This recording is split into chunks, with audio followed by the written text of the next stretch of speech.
Hi Pisces, it's good to see you. I hope your day is going really well today. So we have just a very quick reading here for the week ahead. Your next week will be out Saturday or Sunday.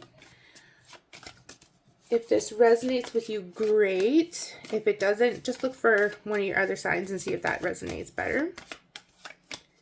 Okay, so we have here Uranus.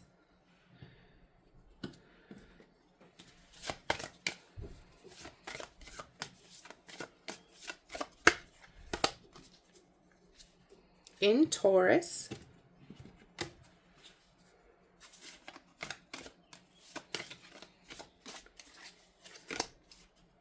In the 11th house. Okay, so the spiritual aspect here, this is your actions. This is what you're being guided to do and think about and really focus on this week. These are, to take action this week. This will be the outcome of those actions. And this, if it's positive, great. If it's more negative, it's something you can at least know and prepare yourself for, and then possibly take action to change, but a lot of times the actions need the outcomes here need to happen so that you can grow from them if it is more negative. So the spiritual aspect here this week is stir up the situation by using your beliefs for humanity's sake. So really trust and really focus on what you actually want this week. What you actually believe, and put it out there. Don't be afraid to put it out there.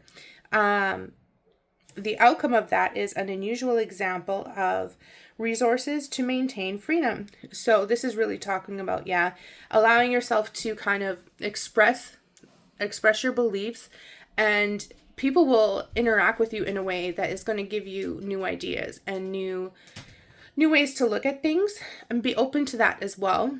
And that in itself creates a spiritual freedom, being open to different ideas and different ways to understand different ideas. So then the mental aspect we have here, be open to new ideas, like I said, about the costs of your hopes and wishes.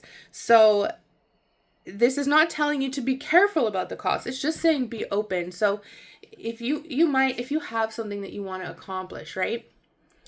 And you've only thought of like certain aspects, certain ways and pathways to get to the end game. This is telling you, you know what? This other way might cost you in a different way, but it's actually something maybe you should consider.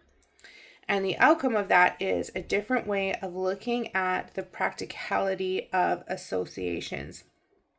So making new connections and kind of learning from others and learning how they maybe accomplished what you want to accomplish, and putting those practices, even if it's something that costs you a lot more time for a time being, it's important to allow that.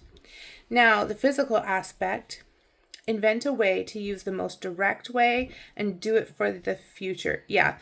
Don't try to take the long way around. Now, that doesn't mean don't spend more time. It just don't try to take the long way around in this. You really want to listen to how others have handled something, so you can maybe cut out some stuff, learn from them, so that you don't have to go through those lessons. Someone already did go through the lessons, and now they're telling you so that you don't have to spend an extra year failing. You can bypass the failing, learn those lessons from somebody else, and then put into practice what they ended up learning, needed to be put into practice. The outcome of that is an unexpected change resulting from the productivity of your circle of friends. This is all very positive, very good energy, really good outcomes.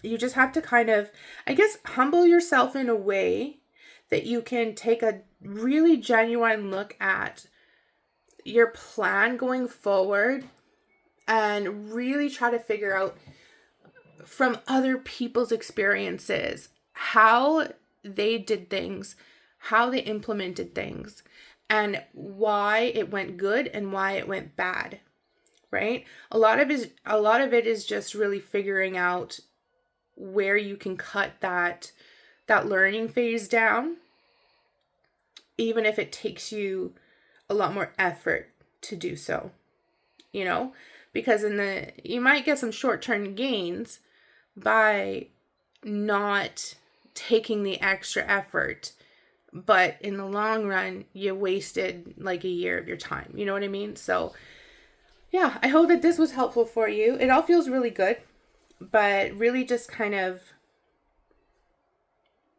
create a little bit of a stir so you can have those conversations and learn from people how to move forward.